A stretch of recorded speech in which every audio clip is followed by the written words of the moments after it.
You all take your seat. You all take your seat. Then only I will ask him to speak. If you all take your seat, then I will ask him to speak. Sir, Mike, sir. Sir, thank you very much, sir. Sir, I crave the indulgence of all the members cutting across the party lines. This is not a partisan issue, it's a bipartisan issue. Sir, we have a parliamentary democracy based on multi-party system. Yesterday, an unfortunate incident happened. A Delhi police team barged into the headquarters of CPM, which is a national political party. You know that, sir. Camera not showing, sir. Why are they camera playing like this? No. You address to me. Sir. You address to me. Sir, You address to me. sir. Yesterday, Delhi police team barged into AKG Bhavan. You have huge respect. You have told many a time respect for AK Gopalan. Sir, it was to arrest Aishi Ghosh, Madam Nirmala ji, who is a former JNU Students Union president. Her only mistake was that she participated in Jantar Mantar agitation. Leave it, sir. Sir, I happen to be there, sir. I want your indulgence. Yashankar ji, you also should. I happened to go there. I asked the Delhi police team, why did you barge into the office of a national political party? Then they said, they want to arrest Aishi Ghosh, who is here. And I asked, what is the reason? They said there is a case pending against her. And I asked about the case. 2021 case with regard to certain protest in JNU campus. Sir, then I told them, sir, please listen. Sir, this is a... Arey, Shramik, please. Sir, this is a bipartisan issue. I have no problem in Delhi police. I have no problem Delhi police have. Sir, the shocking thing is that they came without uniform. Now you conclude. Sir, now you 1997 Act, SOP of Delhi police. The Delhi police has to be identified. My demand is that they want to send the fear across the youngsters. Now you conclude. I want the statement from the Honorable Home Minister as to what has happened. Rajiv Bhattacharya ji. Now, Shriman Rajiv Bhattacharya ji. माननीय सभापति महोदय, आप जानते होंगे कि उत्तर पूर्वी का एक राज्य है त्रिपुरा, जो पिछले सरकार द्वारा शासित कांग्रेस और सीपीएम ने बहुत साल से ये शासन किया है।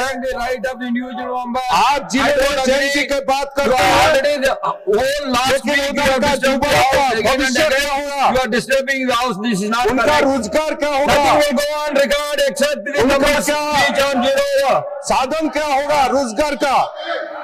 ये कांग्रेस और सीपीएम का सरकार रहते हुए भी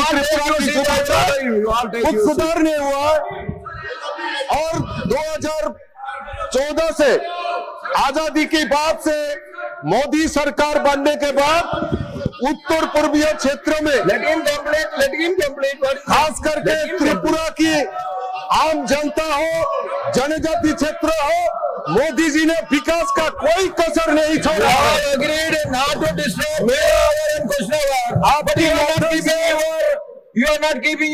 आपके माध्यम से सरकार को अवगत करना चाहता हूँ। 30% जनजातीय क्षेत्रों का जनजातियों का वास है। इसमें मोदी जी द्वारा skill India mission, digital India, stand up India, प्रधानमंत्री आदिवासी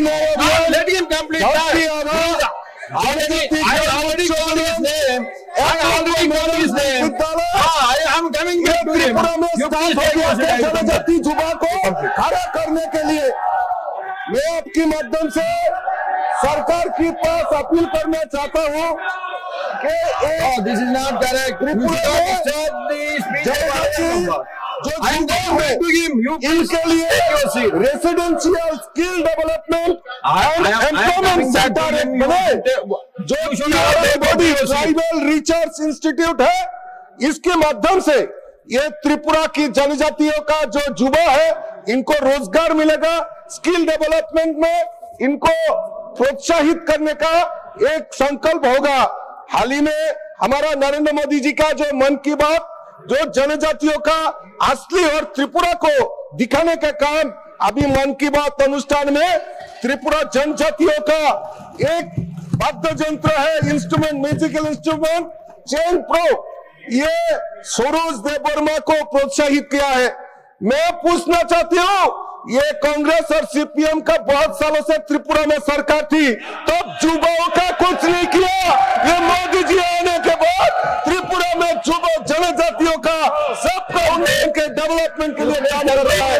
मैं आपके माध्यम से ये बात सदन में रखना चाहता हूँ। नमस्कार, थैंक यू भाई साहब। Now, madam, I know na, why you are recommending. I know LOP very well. Why you are recommending, I am doing it. Now, leader of the opposition, Mallikarjun Kharge ji. Sir,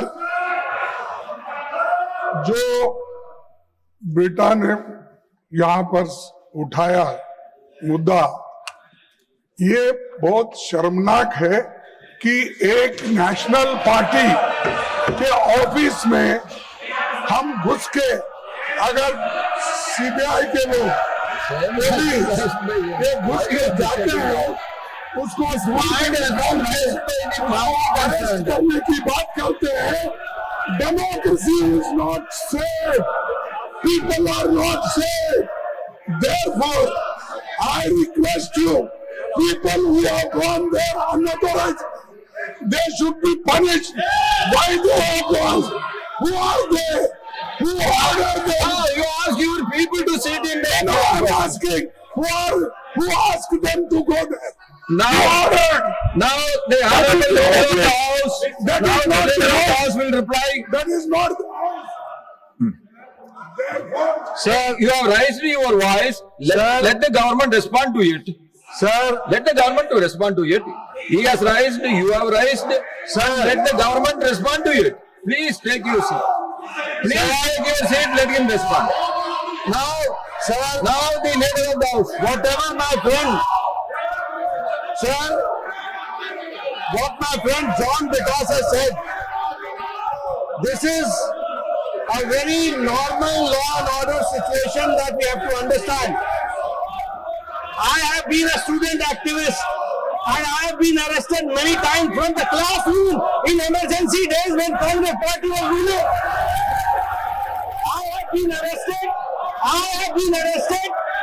Mr. John Vitas, it is a normal situation. A student activist has to face and those who take law and order in their own hand.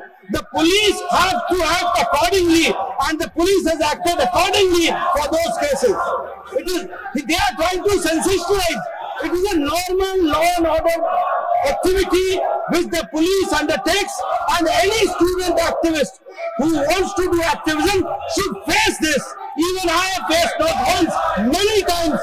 When there was emergency, I was arrested from the classroom, not once, but twice. So this is a very normal situation, sir. Now, Shriman R. Girirajan, through R. Girirajan ji. Girirajan ji, you want to speak, whether you like to speak or not, you tell me. You don't want to speak, then I'm calling the other member. Shriman Madan Rathore ji. Shriman Madan Rathore ji. CPM issue है। Issue को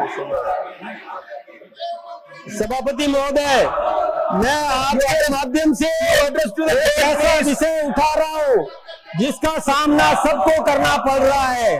वो है कि जो traffic व्यवस्था देश में सुधारने की जरूरत है। इस विषय पर मैं ये ध्यान आकर्षित करना चाहता हूँ। हम अपना समय मैनेजमेंट करके निकलते हैं लेकिन जो ट्रैफिक की समस्या का सामना जब करना पड़ता है तो यथा समय पहुंच नहीं पाते। कई बार ऐसी भी स्थिति बनती है कि जब समय अधिक लेकर के निकलते हैं और आसानी से जल्दी पहुंच जाते हैं तो वहां पर भी हमारा समय खराब होता है। इसके लिए ट्रैफिक मैनेजमेंट की आवश्यकता है। मैं आपके माध्यम से हमारे देश के प्रधानमंत्री आदरणीय नरेंद्र मोदी जी को और राजस्थान के मुख्यमंत्री भजन लाल जी शर्मा को धन्यवाद देना चाहूंगा कि अभी हमारे जयपुर में मेट्रो से फेज सेकंड का उन्होंने शिलान्यास किया, तो इसके लिए निश्चित रूप से ट्रैफिक व्यवस्था में सुधार होगा।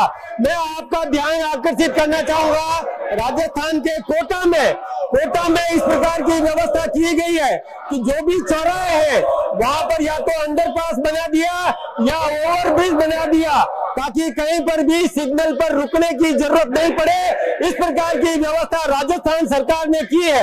मैं इसके लिए राजस्थान सरकार को और केंद्र में हमारी केंद्रीय जल परिवहन मंत्री जी का भी धन्यवाद देना चाहूंगा। सभापति महोदय, कई देशों में हमने देखा है कि वहां पर लोग मेट्रो से सफर करते हैं और बड़े बड़े अधिकारी भी, चाहे कलेक्टर हो, एसपी हो या कोई मंत्री हो, वो भी मेट्रो से सफर करके और वहां उतर करके साइकिल लेकर अपने गंतव्य तक पहुंचते हैं। तो ये व्यवस्था यदि हो गई तो निश्चित रूप से इसका लाभ स्वास्थ्य पर भी पड़ेगा, प्रदूषण का समाधान भी होगा। ये व्यवस्था हमारे हिंदुस्तान में होनी चाहिए। अनेक ऐसे जो चौराहे हैं वहां पर अंडरपास बने, ओवरब्रिज बने ताकि जो ट्रैफिक की समस्या का समाधान हो सके। अनेक स्थानों पर अव्यवस्थित पार्किंग हो जाती है, गाड़ियां खड़ी कर देते हैं जिससे कि मार्ग सुलभ नहीं होता। ऐसे पार्किंग के लिए भी कुछ स्थान चिन्हित करने चाहिए ताकि वहां पर पार्किंग हो सके, वाहनों की पार्किंग हो सके, लोगों को आवागमन में असुविधा नहीं हो, समय बच सके। इसके लिए ऐसी व्यवस्था करना चाहिए। मैं ध्यान दिलाना चाहूंगा कि कांग्रेस के बड़े नेता ये हंगामा कर रहे हैं, इन्होंने ट्रैफिक सुधार में कोई व्यवस्था नहीं की। राजस्थान में भी कांग्रेस की सरकार रही है, देश में भी इनकी व्यवस्था रही है, लेकिन इन्होंने कोई सुधार की दिशा में कोई काम नहीं किया और आज वो हम भुगत रहे हैं। यदि कांग्रेस के नेता पहले जो स्वीकृत था उस प्रकार से यदि अंडरब्रिज ओवरब्रिज बना देते तो ये समस्या नहीं होती। जयवीर सिंह जी, नाउ श्रीमान Jaiveer Singh ji. Thank you sir. और सरकारी विद्यालयों के खेल मैदानों के संरक्षण एवं एक विद्यालय एक खेल मैदान अभियान की आवश्यकता। माननीय सभापति महोदय, मैं आपके माध्यम से सरकार का ध्यान उत्तर प्रदेश सहित देश के सरकारी विद्यालयों में खेल मैदानों के तेजी से घटते क्षेत्रफल और उनके संरक्षण की आवश्यकता की ओर प्रस्तुत करना चाहता हूँ। माननीय प्रधानमंत्री श्री नरेंद्र मोदी जी के नेतृत्व में खेलो इंडिया, फिट इंडिया मूवमेंट तथा राष्ट्रीय शिक्षा नीति के माध्यम से खेलों को शिक्षा का महत्वपूर्ण अंग बनाया गया है।